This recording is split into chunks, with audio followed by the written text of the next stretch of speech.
RCP Notícias. Já são 7 horas em Cabo Verde, agora notícias, é o primeiro jornal que está a começar e, como sempre, os títulos desta edição com o jornalista Júlio Vera Cruz Martins. Uma vez mais, Júlio, bom dia.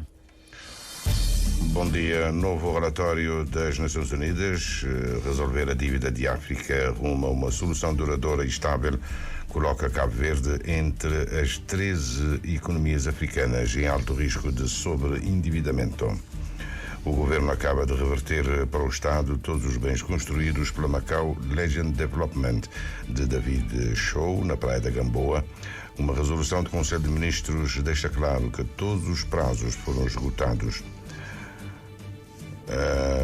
A equipa multidisciplinar da FAO na África Ocidental reúne-se a 16ª reunião na praia em Cabo Verde pela primeira vez até sexta-feira. O Parlamento Infantil entra na fase de constituição formal com a eleição da mesa que vai presidir a plenária amanhã, que coincide com o 35º aniversário da Convenção sobre Direitos Humanos, sobre os direitos das crianças. A Presidência da República apresenta hoje à tarde o terceiro volume no ofício do bem comum, apresentação pela escritora Eileen Barbosa e pelo capitão de marinha João de Deus Carvalho. Conhecidos os títulos, confira agora o desenvolvimento destas e de outras notícias já de seguida com Júlio Vera Cruz Martins.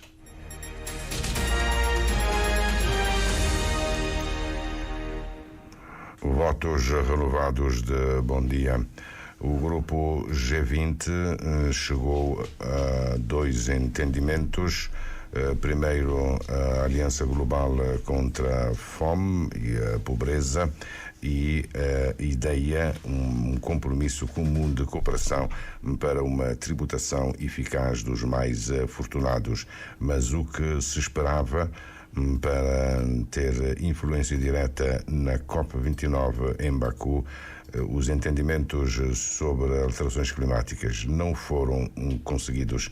A Conferência Climática em Baku não tinha conseguido, em mais de uma semana, chegar a um acordo entre os países ricos e os países emergentes sobre quem deveria financiar a adaptação às alterações climáticas. Grandes expectativas foram depositadas nos líderes do G20. O próprio secretário-geral das Nações Unidas, António Guterres, tinha exortado no domingo a assumirem a sua liderança e a fazerem compromissos para desbloquear as negociações. Cabo Verde figura entre as 13 economias africanas em alto risco de sobreendividamento. A conclusão consta do novo relatório das Nações Unidas, resolver a dívida de África rumo a uma solução duradoura e estável, publicado ontem. Os autores destacam que a questão dos empréstimos continua sendo uma ferramenta necessária para navegar nas crises crescentes de dificuldades financeiras, mudanças climáticas, insegurança alimentar e conflitos persistentes. O relatório enfatiza ainda que é preciso reexaminar a dependência histórica do continente africano em relação a instrumentos de dívida para lidar com restrições estruturais e desbloquear oportunidades económicas. Ao promover o crescimento económico e garantir a sustentabilidade da dívida, ao mesmo tempo, o débito, o que se deve, transforma-se numa ferramenta para o progresso em vez de um obstáculo. O governo acaba de reverter para o Estado todos os bens construídos pela Macau Legend Development de David Show na Praia da Gamboa. Cancelada também está a licença, a concessão para jogos de azar. Uma resolução do Conselho de Ministros, publicada ontem, deixa claro que todos os prazos foram esgotados. Em abril passado, o vice-primeiro-ministro, ministro das Finanças, Olavo Correia, desde Macau, em declarações à Rádio Macau, já tinha dado sinais de que a paciência do governo estava no limite. Vamos ser aqui muito claros e também transmitir esta clareza ao chefe executivo de Macau, que Cabo Verde respeita o direito privado, a propriedade privada, mas que nós não podemos colocar à disposição de privados um bem público relevante durante muitos anos sem que o projeto possa ser concluído. Portanto, e ele entendeu, também em Macau é assim, há um prazo para que as coisas aconteçam. Se as coisas não acontecerem, o governo e a região executa. O projeto de David Show, de 250 milhões de euros, numa área de cerca de 160 mil metros quadrados, arrasta-se desde fevereiro de 2016, com o lançamento da primeira pedra. O projeto, cujo prazo de execução deveria ter sido concluído em 3 anos, previa um hotel-casino, uma marina turística, um centro de congressos, infraestruturas hoteleiras e residenciais e um parque de estacionamento automóvel. Cabo Verde é considerado um exemplo na África Ocidental em matéria de medidas de política que garantem a proteção social, que visa combater vulnerabilidades e os riscos rurais. A opinião vem da representante residente da FAO a propósito da 16ª reunião da equipa multidisciplinar da FAO na África Ocidental, que se realiza pela primeira vez em Cabo Verde. A proteção social tem a ver com políticas públicas, com políticas de Estado, para trabalhar em construir a resiliência e inclusão social. Em Cabo Verde é um exemplo dessa política na sub-região. Aqui temos políticas-chave de proteção social, nomeadamente alimentação escolar, que abrange mais de 20% da população, as crianças em idade escolar, o 100% das crianças das escolas públicas, que recebem uma refeição quente cada dia durante o ano escolar. Então, essa é uma política-chave de inclusão social, mas há outras políticas, o programa Mais e um número de políticas de inclusão. As políticas de inclusão são para atingir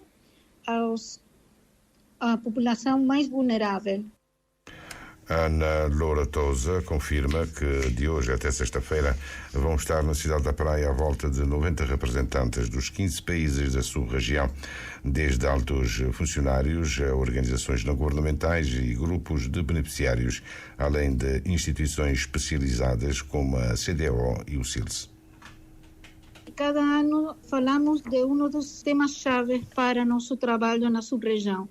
E este ano o tema tem a ver com como a proteção social pode garantir uma melhor resiliência para a segurança alimentar e nutricional. E a ideia é ter uma discussão profunda, uma partilha de informação, partilhar as nossas experiências em cada um dos países e partilhar as lições aprendidas, as ações de impacto, para acelerar, atingir tanto os objetivos da FAO, para uma melhor produção, melhor nutrição, melhor ambiente e uma vida melhor, e atingir os ODS das Nações Unidas.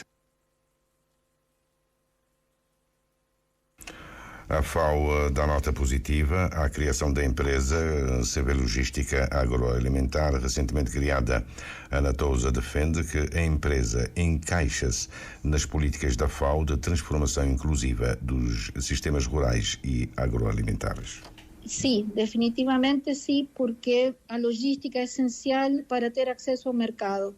As cadeias de valor, se não têm logística, não podem mobilizar a produção em todos os cantos do país. Então, é preciso melhorar a logística para ter o melhor acesso dos produtos e, portanto, não só do produtor, também do consumidor, que vai garantir ter produtos de maior qualidade. A 16ª reunião da equipa multidisciplinar da FAO na África Ocidental, a primeira que se realiza em Cabo Verde, vai ser aberta hoje de manhã pelo Ministro da Agricultura e Ambiente, Gilberto Silva. O Parlamento Infanto-Juvenil entra na fase da Constituição formal, com a eleição da mesa que vai presidir a plenária de amanhã, que coincide com o 35º aniversário da Convenção sobre os Direitos da Criança. A presidente do ICA faz notar que os temas que são levados a debate tomam em consideração que 2024 é o ano da saúde mental e ainda a participação de Cabo Verde, representado por Zaida Freitas, na Conferência Ministerial Global para o Fim da Violência contra as Crianças, conferência realizada em Bogotá, Colômbia, nos passados dias 7 e 8. E o país acabou por assumir um conjunto de compromissos para erradicar a violência contra crianças e, portanto, desta forma acelerar a implementação do ODS 16, nomeadamente o 16.2.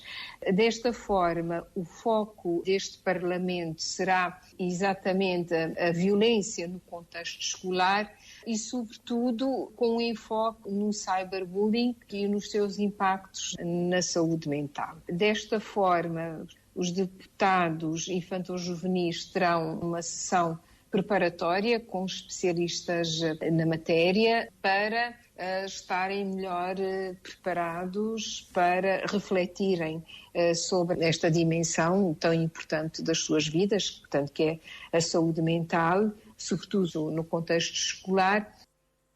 A ronda de preparação de hoje vai capacitar os deputados mirins para encontros já agendados, o primeiro deles hoje à tarde com o Presidente da Assembleia Nacional.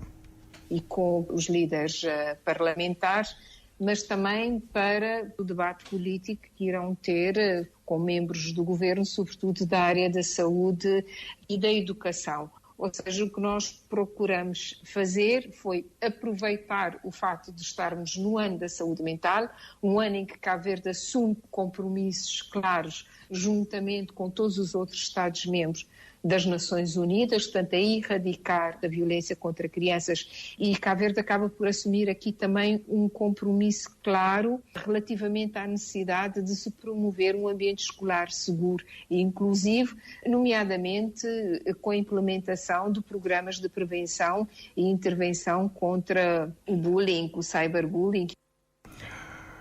Zaida Freitas realça que Cabo Verde, como aliás cada um dos Estados participantes na Conferência de Bogotá para o fim da violência contra crianças, tem agora a missão de concretizar os compromissos assumidos.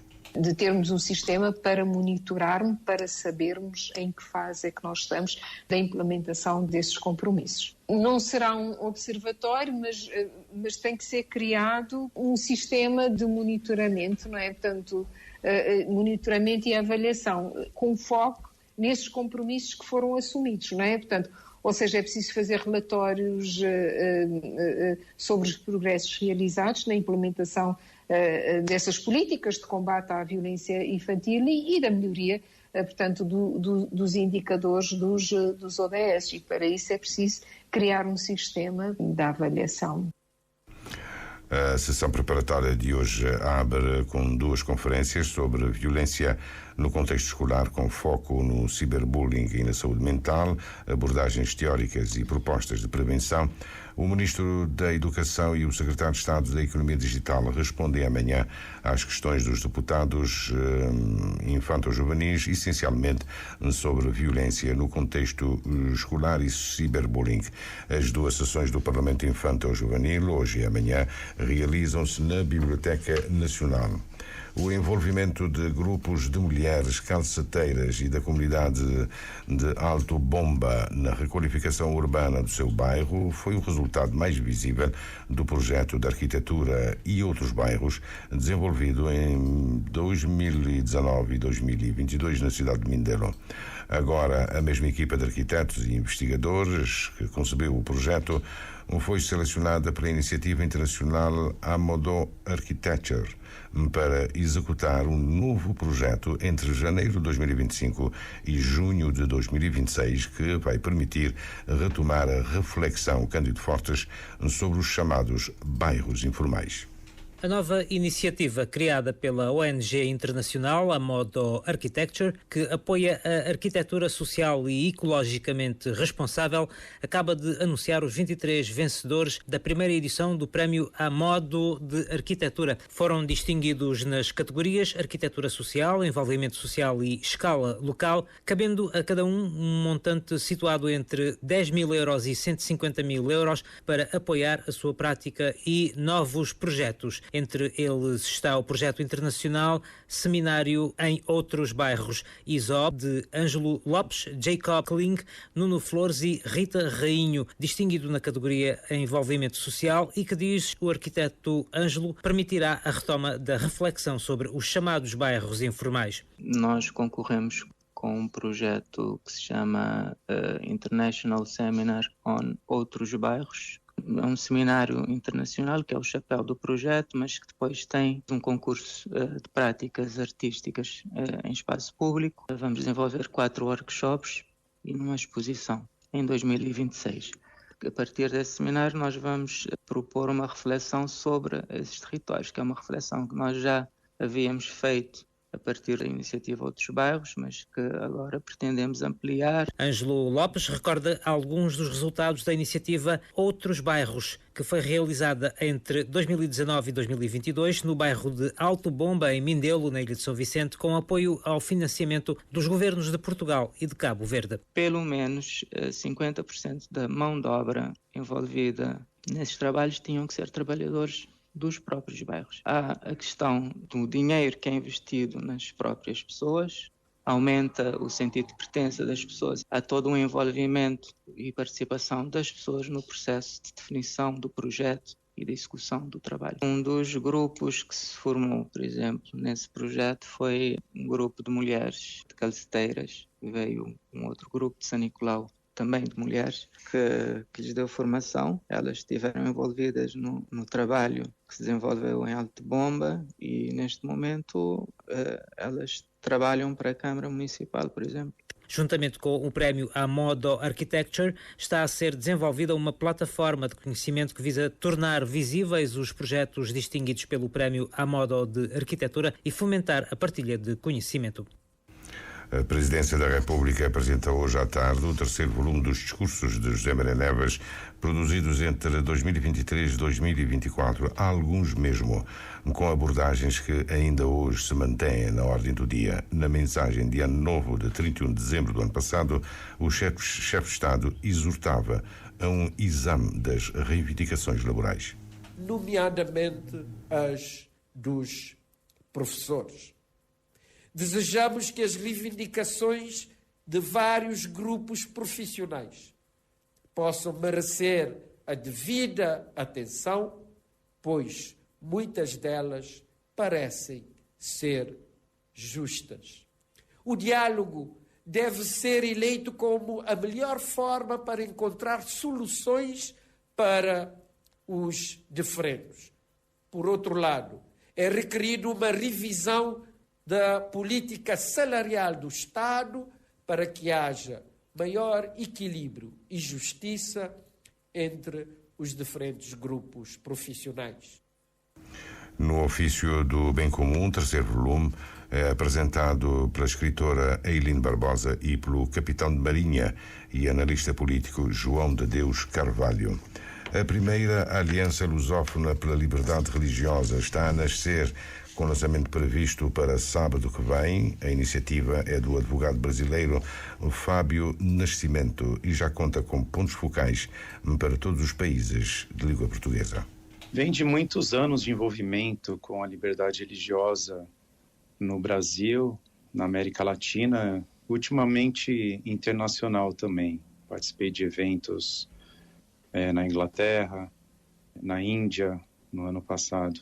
E então me veio a inspiração e o desejo de criar uma aliança lusófona pensando nos países que falam a língua portuguesa e que nos une, né, nessa perspectiva. E não existe nenhuma organização lusófona com o objetivo de promover a liberdade religiosa. A tarefa central da Aliança é a promoção e a defesa da liberdade religiosa e mesmo a de não ter religião. Acho que um exemplo, nós temos religiões de matriz africana no Brasil e também em alguns países da África que sofrem muitas vezes com intolerância religiosa, né?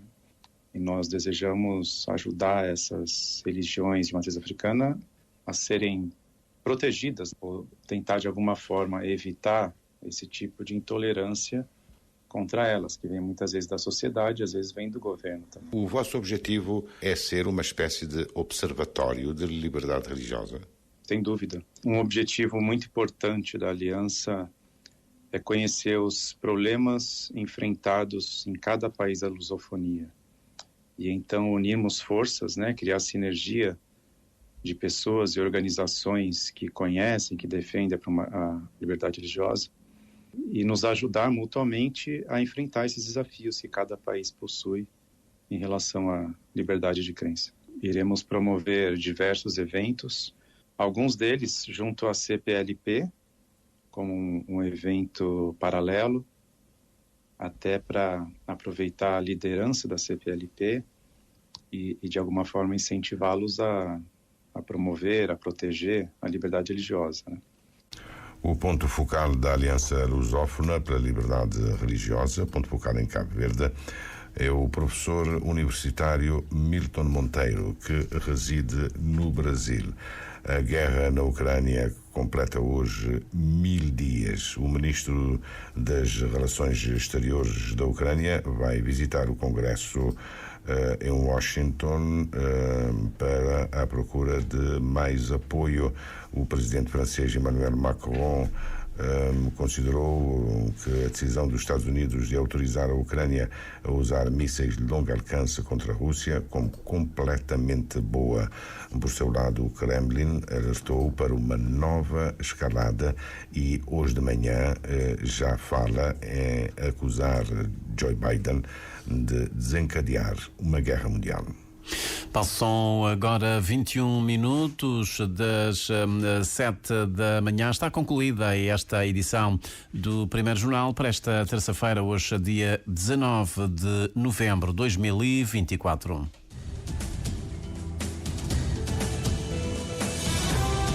Mais informações em www.rtc.cv e na aplicação RTC Mobile. RCV, o rigor da notícia e o melhor da informação a cada hora.